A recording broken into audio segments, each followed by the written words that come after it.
त्याचे किमान 85% ही योजना आपल्याला मंजूर व्हायला पाहिजे. पण आमच्या गावाबाबत असं झालंय मॅडम, म्हणजे एक प्रकारचा अन्याय झालाय. 85% लेस केल्याने 15%च आम्हाला निधी द्यायला लागला. हे कशासाठी? नेमकं कारण काय? याच्या पाठी मग गोड बंगाल काय? काय राजकीय तुम्हाला कुणाचं प्रेशर वगैरे आहे काय? चुकीचं आहे. पण नाही म्हणलं, मी अधिकाऱ्यांनाच म्हणले की साहेब, मी बराच दिवस म्हणजे तुमच्याकडे मी सारखं मागणी करत होते, आमच्या जल जीवन योजनेचं काय झालं. मी तोंड उघडत नव्हता.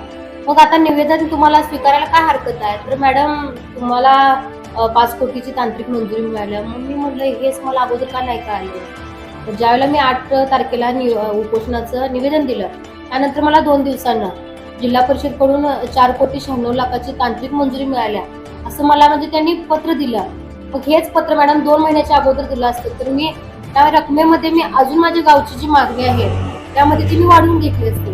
अशी मला पण कानावरती ऐकायला मिळाले आणि त्याबद्दल म्हणजे चौकशी पण मी चालू केल्या. त्यावेळी नक्की जो कोण व्यक्ती असेल, कोणीही असेल, त्यांनी आपल्या गावच्या विकासाचं धोरण थांबण्यासाठी कोण प्रयत्न करत असेल तर त्याचं नक्की उद्या मी गावासमोर म्हणजे त्याचं नाव उघडकीस आणलं.